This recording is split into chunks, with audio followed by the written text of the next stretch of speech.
کہانی کے اس موڑ پر ہمیں ماضی کے ایک دھندلے منظر میں لے جایا جاتا ہے جہاں خالد اور روبی کی پہلی یادگار ملاقات ہوئی تھی۔ اس وقت روبی اس حقیقت سے بالکل بے خبر تھی کہ وہ ایک ناول کی خیالی دنیا کا حصہ بن چکی ہے،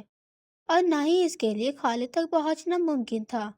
کیونکہ اس غار کے گرد نہایت خوفناک اور بلند درجے کے مونسٹر کا پہرا تھا۔ روبی کا گزر ان سنلاخ پہاڑوں کے قریب سے ہو رہا تھا جب اس کی نظر ایک بہت ہی زیادہ ڈیپ کیو کی طرف پڑی، جہاں ایک چھوٹا سا بچہ موجود تھا جو کہ بہت ہی زیادہ بے بسی کی حالت میں قید تھا۔ جب روبی نے اس سے وہاں ہونے کی وجہ پوچھی تو اس نے نہایت غصے اور بہت ہی دہشت بھری نگاہوں سے اس سے کہا کہ اسے کسی جادوئی زنجیروں کے اسپائکس کے ذریعے قید کیا گیا ہے، جنہیں توڑنا کسی عام انسان کے لیے بہت ہی زیادہ مشکل ہے۔ لیکن روبی کوئی عام انسان نہیں تھا۔ روبی نے بنا کسی رکاوٹ کے اس کو اپنے جادو کی مہارت سے فوراً توڑ دیا اور اسے آزاد کرا لیا، مگر اس آزادی کے ساتھ ہی ان دونوں کے درمیان ایک بہت ہی زیادہ الگ سا میجیکل کنیکشن قائم ہو گیا، جس کے ذریعے وہ میلوں دور بھی رہ کر ایک دوسرے کے احساسات اور رابطے کو بآسانی محسوس کر سکتے تھے۔ منظر بدلتا ہے اور ہمیں واپس حال میں آ جاتے ہیں جہاں آج خالد موجود تھا روبیہ کے سامنے۔ شروع میں تو ان کے درمیان روایتی نوک جھوک ہوئی، لیکن جلد ہی خالد کے لہجے میں ایک بہت ہی زیادہ سیریسنس آ چکی تھی۔ وہ گہرا غصہ نمایاں ہو اس کے چہرے پہ۔ اس نے روبی سے اس کی جھوٹی موت کے بارے میں پوچھا کہ وہ اچانک سے اپنی جھوٹی موت کا ڈرامہ رچا کر اچانک غائب ہو چکا تھا، جس کی وجہ سے وہ بہت زیادہ پریشان ہوا اور اس کے بارے میں اس سے بہت ہی زیادہ سخت سوالات پوچھنے لگا۔ روبی کے اس کے چہرے کے تاثرات دیکھ کر سمجھ گئی تھی کہ خالد اس وقت شدید غصے میں ہے۔ اس کی باتوں میں جہاں روبی کے لیے فکر تھی، وہیں ایک خاموش وارننگ بھی تھی کہ روبی چاہے کتنا ہی روپ بدل لے یا دنیا کی نظروں میں مردہ بن جائے یا کسی بھی کونے میں چلا جائے، خالد اسے زمین کے کسی بھی کونے سے ڈھونڈ نکالے گا۔ خالد نے روبی کے موجودہ حلیے پر طنز کیا اور پوچھا کہ وہ آخر کب تک یہاں ایک نا امید شخص بن کر رہے گا اور اس کے ساتھ واپس چلے گا۔ روبی نے بچ نکلنے کے لیے بہانہ بنایا کہ اگر وہ یہاں سے گیا تو ڈومینک بیسٹ اسے پکڑ لیں گے، مگر خالد کے پاس اس کا بھی جواب موجود تھا۔ برسوں پہلے جب روبی نے خالد کو اس غار سے نکالا تھا تو ان کے درمیان ایک کنٹریکٹ ہوا تھا جس پر روبی کو مکمل طور پر کنٹرول حاصل تھا۔ وہ معاہدہ کچھ وقت بعد ختم ہو گیا تھا، لیکن خالد نے اسے کبھی ٹوٹنے نہیں دیا۔ وہ سائے کی طرح ہمیشہ روبی کے پیچھے رہا، کیونکہ اسے روبی کو تنہا چھوڑنا گوارا نہ تھا۔ روبی نے وہاں سے جانے کی کوشش کی تو خالد اسے وہ عہد یاد دلایا جو اس نے روبی کی حفاظت کے لیے اٹھائی تھی۔ اس دوران خالد نے ایک نہایت پیارا سا چھوٹا سا جانور دکھایا جو کہ ایک گلہری تھا، جس پر روبی حیرت سے بول اٹھی کہ خالد ہمیشہ اتنے معصوم جانوروں کو اپنی طرف کیسے مائل کر لیتا ہے۔ روبی کے اس جملے نے خالد کو کافی شرمندہ کر دیا۔ روبی نے سوچا کہ خالد اس سے بالکل ہی اپوزٹ پرسنالٹی کا مالک ہے۔ اس کے پاس مائنڈ کی وہ لیول ہے جس سے بڑا میجک بھی نہیں دبا سکتا۔ خالد کی ایک اسپیشل ایبلٹی کسی بھی جاندار کی سول کو ٹیمپریری طور پر تھام لینا اور اسے اپنا فیملیئر بنانا ہے، لیکن وہ ڈیمونک بیسٹ اور ہیومن سولز کو غلام بنانے سے ہمیشہ ایوائڈ کرتا تھا، کیونکہ اس کے بقول ایسا کرنے سے انسان کا اپنا مائنڈ آلودہ ہو جاتا ہے، کرپٹ ہو جاتا ہے۔ خالد نے روبی کو اس کی سوچوں سے باہر نکالا اور غصے میں کہا، تمہیں آئیڈیا بھی ہے کہ مجھ پر کیا گزری تھی جب مجھے یہ رپورٹ ملی کہ وار پر گئے تمام میجک مارے گئے ہیں اور ان کی پارٹیز کو مونسٹر کھا گئے ہیں۔ خالد نے اس غم میں وہاں کے ہر مونسٹر سے بدلہ لیا تھا۔ ایکچولی وہ روبی تھی جس نے نہ صرف خود کو بچایا تھا بلکہ کئی چائلڈ سولجر کو بھی وہاں سے نکالا تھا۔ اس کو الجھانے کے لیے جان بوجھ کر اپنی لوکیشن کا سگنل دیا تھا تاکہ وہ سارے کے سارے لوگوں کو یوں پتا چلے کہ بھاگنے والا بندہ صرف ایک روبی ہے، باقی سب کے سب اس جگہ مارے گئے ہیں۔ اب روبی نے ٹاپک چینج کرنے کے لیے خالد سے اس کی آئیڈینٹی کے بارے میں پوچھا، جس پر خالد نے کچھ بھی نہ جاننے کا آئیڈیا بتایا۔ اور یوں کرا کہ وہ اپنے بارے میں کچھ بھی نہیں جانتا ہے۔ لیکن روبی بخوبی جانتی تھی کہ اس کہانی کے اگلے پارٹ کا اصل میں لیڈ خالد ہی ہے۔ کہ اینڈ میں لیوتھن کی موت کے بعد ایک نیا پروٹیگنسٹ ابھرتا ہے جس کا نام خالد ہوتا ہے۔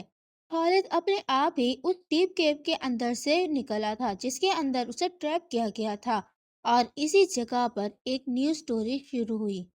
اس نے وہ ریزن جانا جس کی وجہ سے اسے اس جگہ پر قید کیا گیا تھا، اور اس کے بعد کہ وہ ان سے بدلہ لے گا، کبھی ان کے سامنے سر نہیں جھکائے گا، اس نے ایک جگہ پر اپنے سوال کو دھانس دیا تاکہ اس جگہ پر دکھایا جا سکے کہ ہماری دشمنی شروع ہو چکی ہے۔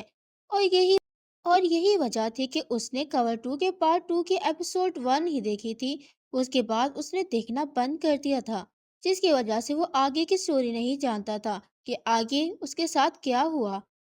تو اس جگہ پر خالد کو اس کے اپنے آپ ہی اس کیو سے نکلنا چاہیے تھا، لیکن اس جگہ پر سب سے زیادہ ٹوسٹڈ پوائنٹ یہ آیا کہ روبیان نے اسے اس جگہ سے نکالا، جس کی وجہ سے سٹوری اپنی اصل جگہ سے کھسک گئی اور وہ تھوڑی سی چینج ہو گئی۔ اور اسی بارے میں وہ سوچ رہا تھا کہ اچانک سے فوراً کے فوراً خالد اس کو انٹرپٹ کرتا ہے، لیکن وہ اس کی بات کمپلیٹ ہونے سے پہلے ہی کہتا ہے کہ میں تمہاری رسپانسبلٹی پوری لینے کو تیار ہوں۔ تم چاہتے ہو کہ تم اس ولیج کے ارد گرد رہو تو میں تمہارے ساتھ ہوں، اور تمہیں اس بات کی فریڈم دیتا ہوں کہ تم ارد گرد گھوم سکو۔ وہ تھوڑا سا کنفیوز ہوتے ہوئے اس سے کہتا ہے، کیا گاؤں کے ارد گرد؟ روبین کہتا ہے کہ جی ہاں، آپ گاؤں کے ارد گرد رہنا تاکہ ہم ایک دوسرے کے ساتھ رابطے میں رہیں۔ تو وہ کہتا ہے، تم جانتے بھی ہو کہ اس کا کیا مطلب ہے؟ میں اتنے عرصے سے تمہاری لاپتہ ہونے کی وجہ سے بہت فیل کر رہا ہوں، تم بالکل بھی نہیں جانتے۔ اور یہ کہتے ہوئے وہ اپنا ہاتھ اس کے ہاتھ کو ٹچ کرتا ہے اور اپنا ایک بریسلیٹ، ایک کنگن سا کھولتا ہے، جس کی وجہ سے اس کے اچانک سے تھوڑا بہت مانا ریلیز ہونے لگتا ہے۔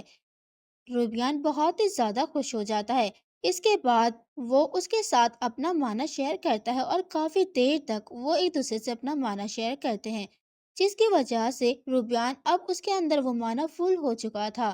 تو اب خالد اس سے کہتا ہے، اگر تمہیں اتنا ہی اچھا ریلیف فیل ہو رہا ہے تو تم اپنی بیک اپ بیٹری کو کیوں پیچھے چھوڑ دیتے ہو؟ روبیان بہت زیادہ حیران ہوتا ہے یہ سن کر کہ خالد اس کے ہر ایک الفاظ کو جو کہ وہ اس سے کہتا ہے یاد رکھتا ہے، چاہے وہ کوئی بے تکی بات ہی کیوں نہ ہو،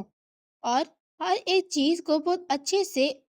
ایڈجسٹ کرنے کی کوشش کرتا ہے، جس پر وہ اس کی کافی زیادہ تعریف کرتا ہے۔ لیکن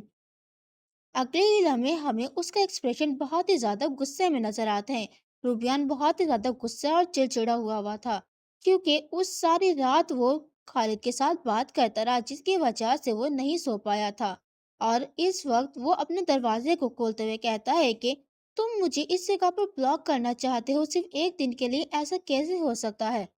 سین یہ گزرا تھا کہ ہر وقت لیویتھن یا پھر اس کا برادر کوئی نہ کوئی اس کی پہرے داری میں ہی رہتا تھا اور یہ جاننے کی کوشش کرتا تھا کہ آخر وہ کیا کر رہا ہے اور کیا نہیں۔ تو اس وجہ سے اس نے اپنے دروازے کے سامنے کچھ اس طرح کے سائن بورڈ لگا دیے تھے کہ اس کے اندر آنا منع ہے،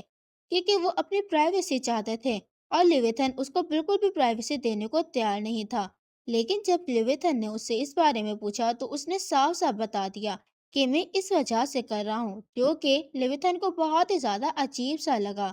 لیکن بات تو حقیقت تھی، وہ بھی اس بات سے ڈرتا تھا کہ اچانک کہیں وہ خواب میں کچھ اس طرح کے ورڈز یا کچھ اس طرح کے راز نہ کھول دے، جس کی وجہ سے اس کا سارا سیکرٹ سب کے سامنے آ جائے۔ اور اگر سامنے آ گیا تو وہ کیا کرے گا؟ کیا ہوگا کہ اچانک سے وہ اپنے اصلی روپ میں آ جائے تو کیا ہوگا؟ تو وہ اپنی آئیڈینٹی ایکسپوز کرنے سے ڈرتا تھا، تو اس نے بالآخر یہ اقدام اپنایا، اور ساری چیزیں بہت اچھے سے چل رہی تھی۔ اب اتنے میں وہ لیویتن سے بات کر رہا تھا کہ سامنے سے سیلیون آ جاتے ہیں، جو اسے آتے ہی سب سے پہلے روبیان مارننگ وش کرتا ہے۔ وہ بھی اسے مارننگ وش کرتے ہیں اور آتے ہی وہ اسے سنیکس کا ایک پاؤچ دیتے ہیں، جس پر وہ کافی خوش ہو جاتا ہے۔ لیکن روبیان اپنے من میں یہ بھی سوچ رہا تھا کہ اسے کسی قسم کی شوگر پرابلم ہے کہ اس کا شوگر لیول بار بار ڈراپ ہوتا ہے، اس وجہ سے یہ اپنے ساتھ یہ کوکیز وغیرہ رکھتا ہے، جو کہ بہت ہی زیادہ اس کے لیے عجیب سی بات تھی۔ اور وہ اب لیوتھن سے تھوڑی دیر بات کرنا شروع کرتا ہے اور اسے کافی الگ الگ چیزوں کے بارے میں بتانے لگتا ہے کہ جیسے سبجیکشن کے وقت اسے کچھ اور نائٹس کی ضرورت پڑے گی اور اسے انکریز کرنے کی ضرورت ہے نائٹس کو، جس پر روبیان بیچ میں دخل دیتے ہوئے کہتا ہے کہ وہ اب چھوٹا ہے لیکن وہ اس کے اندر اب آ چکا ہے نائٹ فیلڈ میں، تو وہ بھی وہاں جانا چاہتا ہے، جس پر لیون اسے ٹوکتا ہوا کہتا ہے کہ نہیں، اس جگہ پر تم سے زیادہ چھوٹا اور کوئی نہیں جس نے اب تک نائٹ فورس جوائن کی ہے۔ اور یہ کہتے ہوئے وہ اسے ایک ڈرنک کا گلاس دیتا ہے، جس پر وہ بہت زیادہ حیران ہوتا ہے، پیتے ہوئے سوچتا ہے کیا یہ اس کا جو پاؤچ ہے یہ کوئی میجک پاؤچ ہے، یہ اتنی ساری چیزیں اس کے اندر رکھتا کیسے ہے۔ اتنے میں اب لیوتھن اس کو گود میں اٹھاتے ہوئے کہتا ہے کہ تمہیں بریک فاسٹ سے پہلے اتنے سارے سنیکس وغیرہ چیزیں نہیں کھانی چاہیے، یہ تمہارے اسٹمک کو بہت زیادہ اپسیٹ کر سکتے ہیں۔ اس کی بات پر وہ بھی راضی ہو جاتا ہے، لیکن سامنے سے وہی شرط رکھتا ہے کہ میں اپنا کھانا اچھے سے کھاؤں گا، لیکن کھانا کھانے کے بعد اور ٹریننگ کرنے کے بعد میں کچھ شاپ کو وزٹ کرنا چاہتا ہوں۔ اصلی وجہ تو یہ تھی وہ خالد سے ملنا چاہتا تھا، جس پر لیوتھن بھی پہلے تو تھوڑا کنفیوز ہوتا ہے پھر مان جاتا ہے، کیونکہ اس سے روبین کو کافی خوشی مل رہی تھی۔ اب سین شفٹ ہوتا ہے، ہمیں لیویتھن اور لیون دونوں کے دونوں دکھائی دیتے ہیں، کیونکہ ابھی کام کے سلسلے میں کچھ باتیں کر رہے تھے، لیکن لیویتھن بہت ہی زیادہ تھکا ہوا لگ رہا تھا اور اسے بہت ہی زیادہ اداسی اور بہت بوریت فیل ہو رہی تھی، وہ اپنے آپ کو لونلی فیل کر رہا تھا،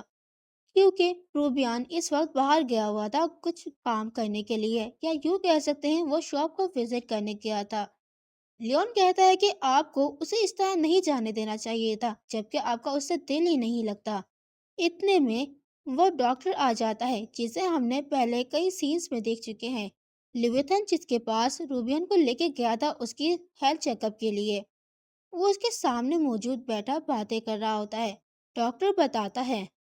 وطن اپنی ہیلتھ کے حساب سے کافی اچھا ہے اور بہت اچھے سے وہ گرو کر رہا ہے، اور اگر اسی طرح وہ اپنی خوراک رکھتا رہا تو وہ اچھے سے بڑھتا رہے گا، لیکن اس کے لیے سب سے بڑی پرابلم یہ ہے کہ وہ اپنی عمر کے بچوں سے کافی زیادہ سلو ہے۔ یہ کسی النس کی وجہ سے نہیں، بس یہ اس وجہ سے ہے کہ اس نے اپنے ماضی میں صحیح سے خوراک کنزیوم نہیں کری ہے، اسی وجہ سے ہے۔ اس پر لیوتن کافی زیادہ فکر مند ہو جاتا ہے، اسے لگتا ہے کہ شاید وہ بہت ہی زیادہ شائع ہے اور لوگوں کے گراؤنڈ میں آنا جانا اس کو زیادہ پسند نہیں، اسی وجہ سے کچھ تھوڑے سے زیادہ لوگ ہوتے تو وہ اس کے پیچھے چھپ جاتا تھا۔ لیکن حیرانگی کی بات یہ ہے کہ وہ اس طرح کی شائع پرسنالٹی رکھنے کے باوجود اس کے ساتھ اتنا اٹیچ کیسے ہو گیا؟ آخر کیسے؟ ہر کوئی اس سے اتنا زیادہ ڈرا کرتا ہے، لیکن وہ اس سے اتنا زیادہ کیوں قریب ہے؟